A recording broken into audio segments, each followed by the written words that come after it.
All aeroplanes with a maximum approved seating capacity of more than 19 must have a public address system installed.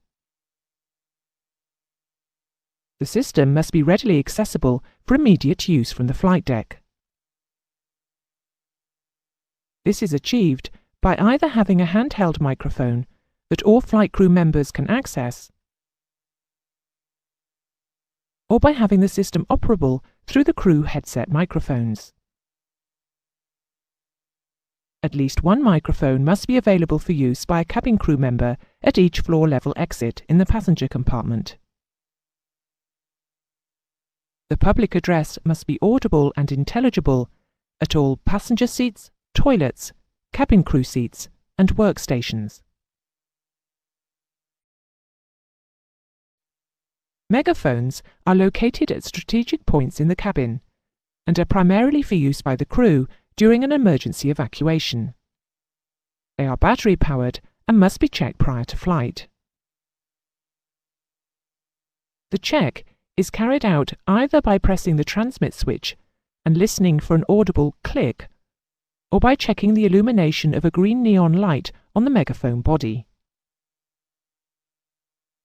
The number of megaphones required is stipulated in the regulations. There must be a minimum of one megaphone for each passenger deck that has a passenger seating configuration of 60 to 99, and 2 megaphones for each passenger deck with a seating configuration of 100 or more. It is a regulatory requirement that on public transport aircraft, an electric torch is positioned at each crew station, including the flight deck stations. Torches are battery-operated and are not able to be recharged from the aircraft electrical supply. An indication of battery condition is given by a red neon light situated on the body of the torch, which flashes at least once every 10 seconds if the battery and bulb are both serviceable. If the red neon light is flashing less than once every 10 seconds, or not flashing at all, the batteries need to be replaced, or the torch bulb has failed. In most installations, the torch has no switch, and the light comes on as soon as the torch is removed from its stowage.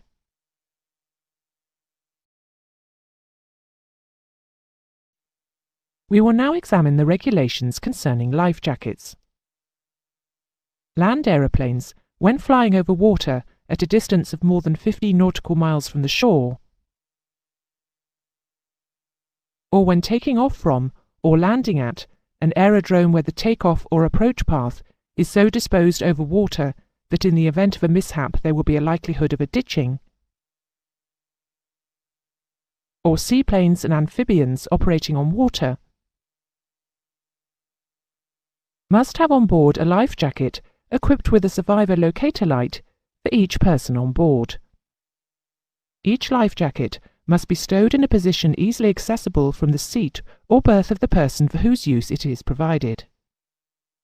Life jackets for infants may be substituted by other approved flotation devices, equipped with a survivor locator light.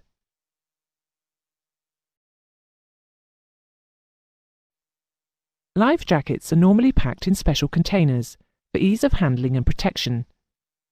Stowage in this manner will ensure that the jacket is maintained correctly folded, to ensure easy and rapid fitting if required for use. Instructions for fitting are printed on the container and/or the jacket, and are also included on the safety leaflet, which all passengers are asked to read prior to takeoff. The normal stowage is under the seat for passengers, and in any easily reached stowage for the crew. Life jackets used for demonstration purposes are usually marked Demo Only or Dummy and must not be kept in normal stowage locations.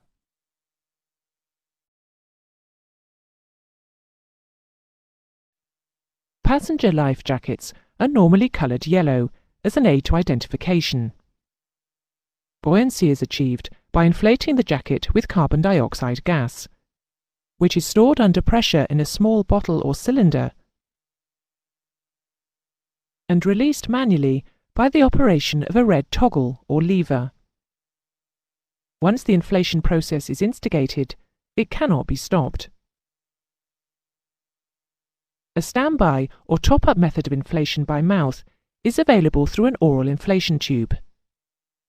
The tube usually contains a valve, which can be operated by a finger if it is desired to lower or release the pressure on the jacket. The survival locator light is usually powered by a saltwater activated battery, the operation of which is automatic when it is immersed in salt water. As well as the light, a life jacket will usually also have a whistle attached to it for attracting attention, and a lifeline to enable survivors to tie themselves together. Crew jackets are coloured either brilliant yellow with the word crew printed on them, or flame red. They may also have a number of other items of survival equipment fitted. These may include a heliograph or signal mirror, seawater dye or a signal streamer, shark repellent, and possibly a personal locator beacon or PLB. When switched on, the PLB will transmit on the Civil International Aviation distress frequencies of 406 and 121.5 MHz, and possibly on the military distress frequency of 243 MHz. It may also have a speech transmission and reception facility on 121.5 MHz. Many personal locator beacons also have the facility to transmit a global positioning system generated position, accurate to a few meters. The life jacket is usually constructed of rubberized fabric and contains a single air chamber which covers the chest and extends round either side of the neck to form a cushion at the back of the neck. The jacket is secured by tapes which are tied around the body prior to inflation. Adult life jackets should not be inflated prior to leaving the aircraft, or the bulk of a fully inflated jacket on an adult may cause a problem when leaving the aircraft through an escape hatch.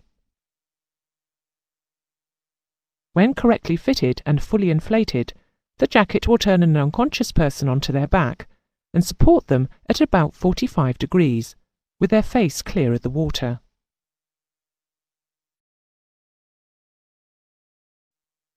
The regulations regarding the carriage of life rafts and survival emergency locator transmitters on flights over water split aeroplanes into two groups. If an aeroplane capable of continuing flight to an aerodrome following an engine failure is operated more than 400 nautical miles or 120 minutes at cruising speed, whichever is the least, away from land,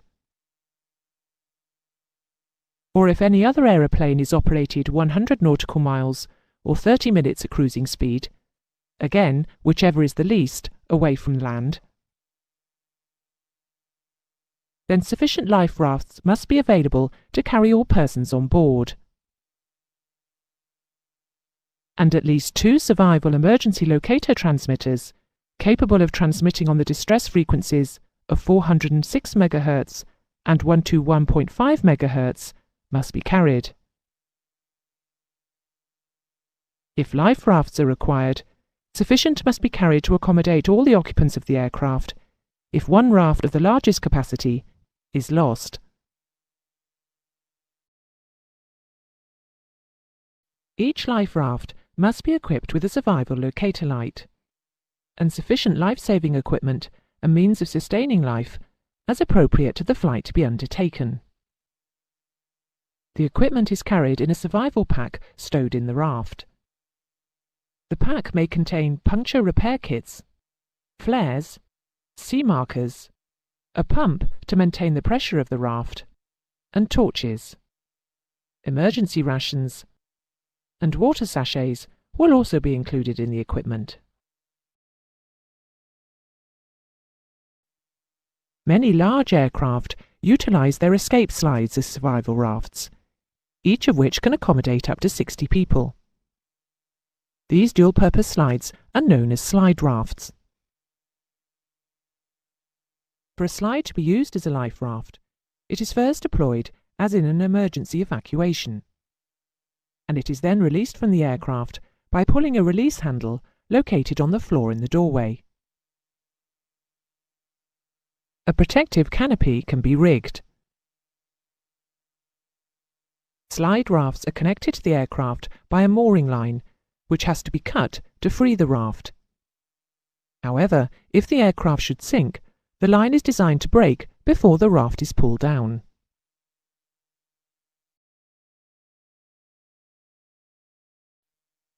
For aeroplanes without slides, or where the slides cannot be used as rafts, or to supplement the slides, stand-alone life rafts will be carried. Stand-alone life raft capacities vary, with 30 being the normal maximum. Stand-alone life rafts should be attached to a strong point in the aircraft by a line before they are thrown out at the exit.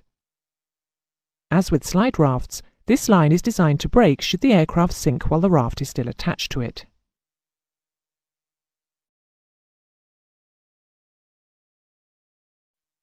The Survival Emergency Locator Beacon is a self-buoyant radio distress beacon with an 80-mile range. It provides at least 48 hours continuous transmission. On the Civil International Aviation distress frequencies of 406 and 121.5 MHz. The beacon can be operated on land, or it will float in water. The beacon has a whip type of aerial,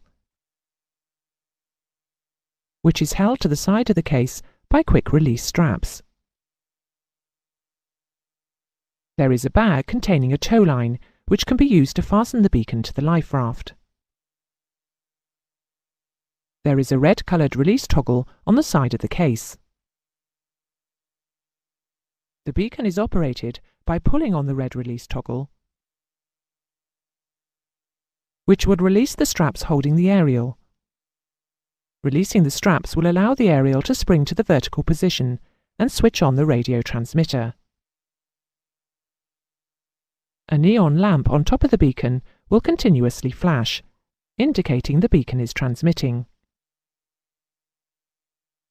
The volume, weight and shape of the cylinder are such as to provide sufficient buoyancy to maintain the aerial in a vertical position when the unit is in water. There is worldwide satellite coverage on the 406 MHz frequency using the SARSAT system. Once the beacon is activated, a message will be with the rescue services within 10 minutes. The beacon's position will be known to within a radius of 2.6 nautical miles. Some newer beacons also have Global Positioning System or GPS information embedded in them and will transmit their exact position. The beacon may also transmit a unique code, which allows the aircraft in distress to be identified.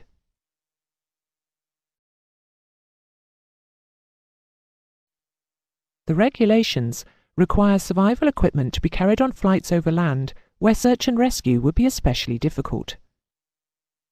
Typical areas would be mountainous or polar areas, where there is little human habitation. The equipment must include pyrotechnic flares, a survival emergency locator transmitter, and additional survival equipment for the route to be flown, taking account of the number of persons on board. The additional equipment need not be carried, provided the aircraft remains within a laid-down distance from an area where search and rescue is not especially difficult. This distance varies depending on the aircraft type. Aeroplanes certified to EASA CS25 or equivalent must carry the required equipment when operating at a distance greater than that corresponding to 90 minutes at cruising speed from an area suitable for making an emergency landing. There are 3 sets of first aid equipment normally carried in larger aircraft. They are known as first aid kits, emergency medical kits, and life raft first aid kits. First aid kits are readily accessible for use. They are designed for use by cabin crew for the treatment of minor injuries and ailments. The regulations list the required contents. They are mainly items you would expect to find in a household first aid kit, plus a contents list and survival booklet. The contents list should contain information on the effects and side effects of any drugs carried. The number of first aid kits required varies with the number of passenger seats available, as shown in this table.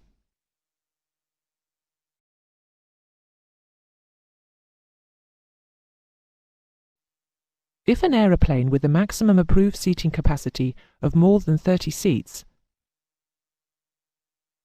is operated more than 60 minutes flying time from an aerodrome at which qualified medical assistance can be expected to be available, it must be equipped with an emergency medical kit, commonly referred to as a doctor's kit. The regulations again list the items to be carried in this kit. There are many prescription-type drugs on the list, as well as equipment for carrying out minor surgical procedures. The aircraft commander is responsible for ensuring that drugs from this kit are not administered except by qualified doctors, nurses, or similarly qualified personnel.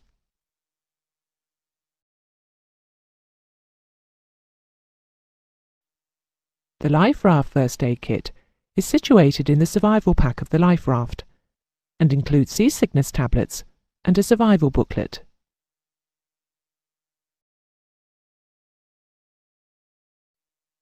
A pair of fireproof gloves is usually stowed on the flight deck for use in handling overheated equipment. They are normally made of Nomex with silver heat resistance coating. Nomex is a synthetic material with excellent heat resistant properties.